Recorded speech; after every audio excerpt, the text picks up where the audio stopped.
Original post, March 18, 2024.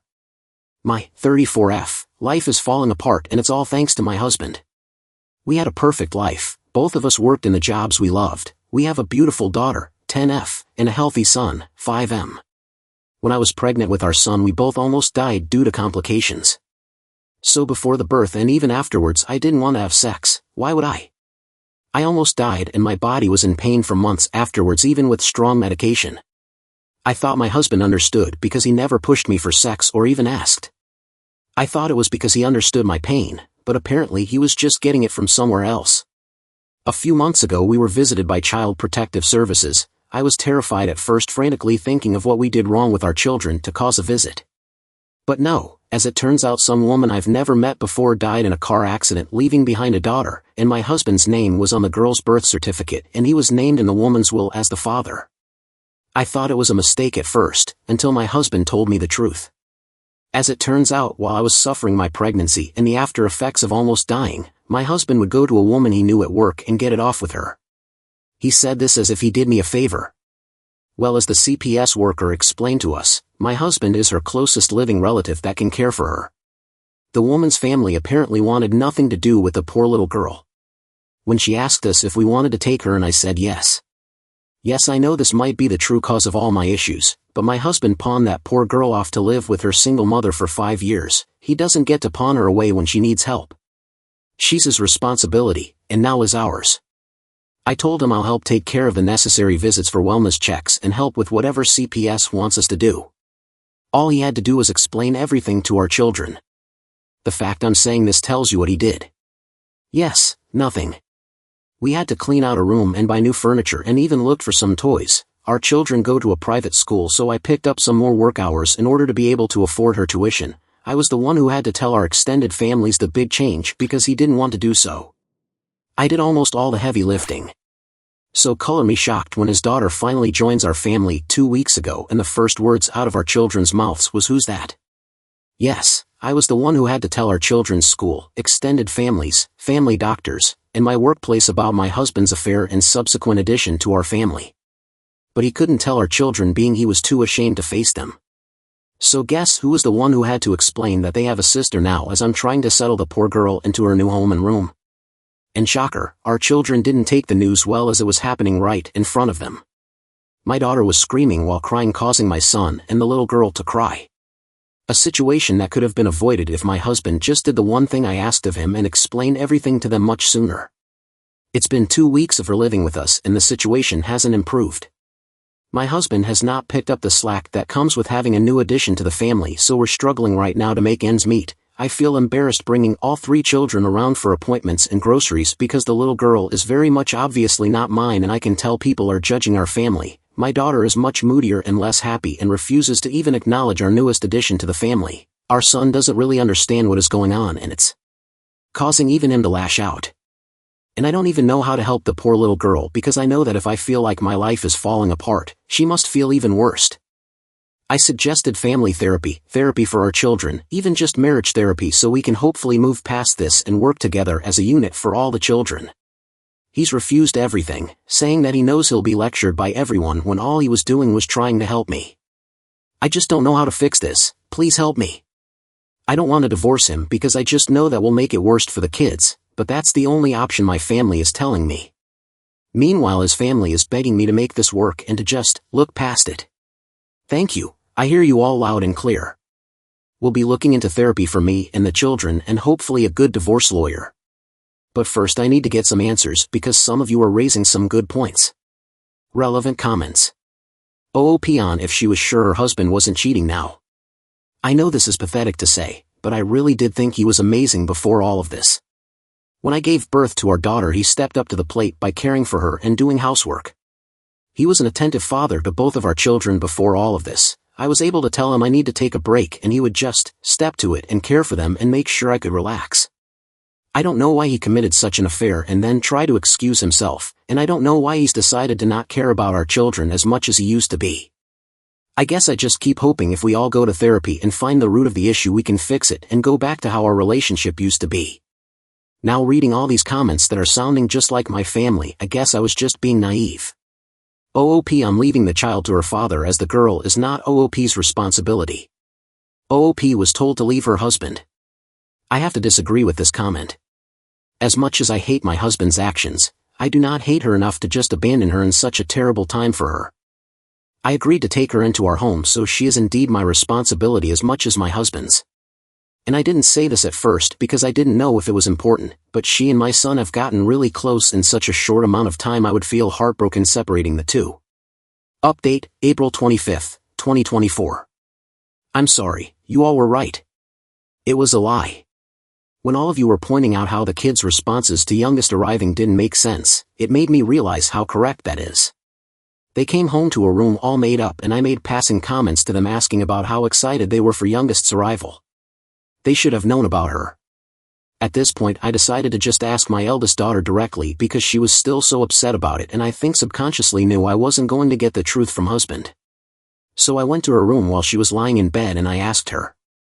I told her that I asked her father to explain to the two of them what was going to happen. They saw her new room. I talked about her to them, so I don't understand my eldest's reaction.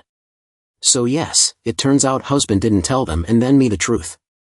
A surprise to no one I am figuring out. The story he told the kids was that youngest was a daughter of one of our friends, and we felt so bad we had to take her in. Nothing about her being their half-sister or him having a daughter with another woman. Well, when she came home that day and the kids asked who she was, the pictures we were able to share of youngest, she had braids in and wore much different clothing than when she arrived. It was my response to them that ruined his little lie. This is youngest's name, your half-sister, remember? Our son was too young to really get what it meant, but our daughter did. That's why she freaked out that day, not because of the new addition to the family, but because what the new addition meant. I apologized for causing her to freak out that day. For not sitting both her and her brother down for a real discussion over how they feel and to make sure their father did what he was supposed to do, and apologized for only talking to her now after she had a much-deserved reaction to it all.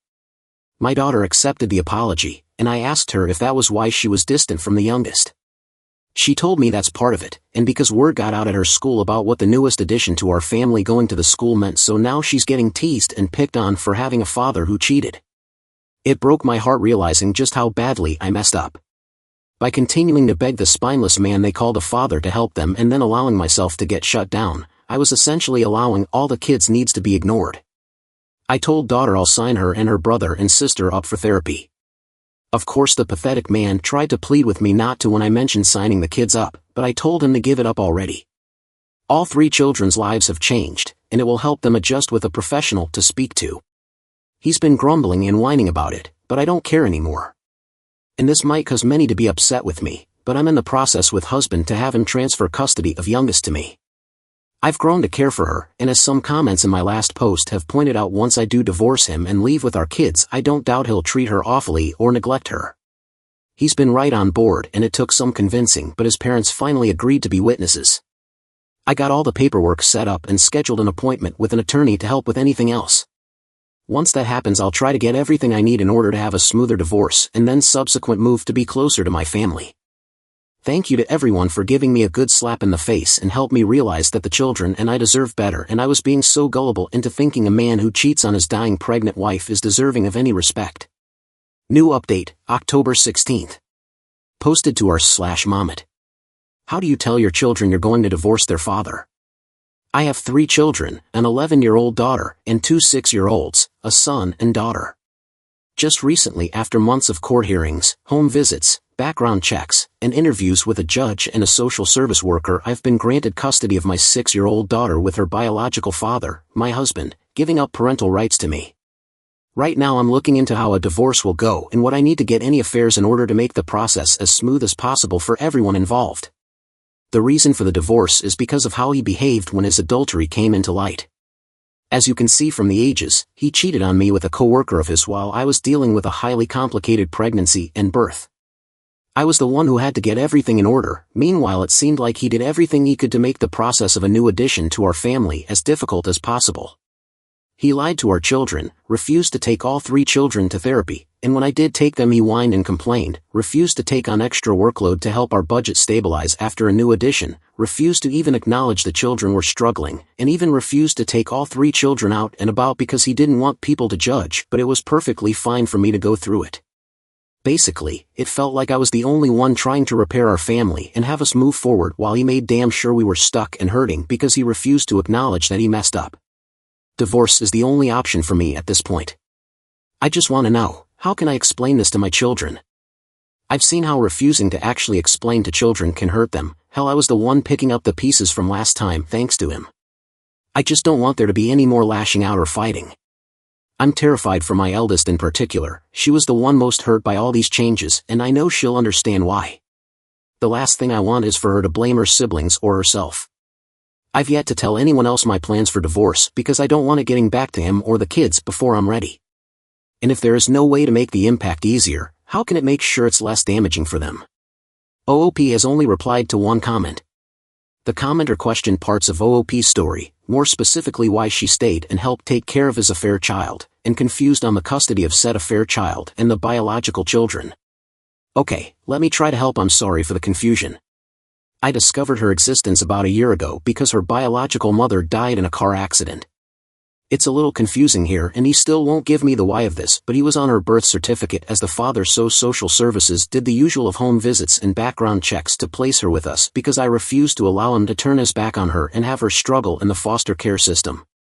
I'm a nurse in the pediatric trauma center. I have been there as emotional support for children when they've been told about a parent's passing in accidents or we had to make the tough call to CPS for abuse cases. I do not wish for anyone to witness when a child realizes that they're an orphan or being taken away from their parents. It's why I pushed for us to take her in. People on Reddit have told me that I'm too much of a saint for taking her in and that's why they don't believe me. But if you ever had to rub the back of a 4-year-old having her first panic attack because she was told her parents didn't survive, I hope you understand why I refused to ignore a 5-year-old who this time I could save from the system. After the fallout that was primarily caused by my husband, and truth be told I also have some blame for it as well, I decided to divorce him. I asked him to transfer her custody to me because I knew after the divorce there's a high chance they would keep her with him and he wouldn't be a good father to her. I didn't want to risk the chance of that. I know that if I was the one to have custody of her I won't have to worry about that in the divorce. And it's only the 6-year-old daughter he transferred custody over to. He still is a recognized father to our biological children. And thank you for the suggestion of age-appropriate dialogue for our children. I do have some training on that because of my work, so I could try to rework it to make sense for divorce. And probably bump up therapy for the children.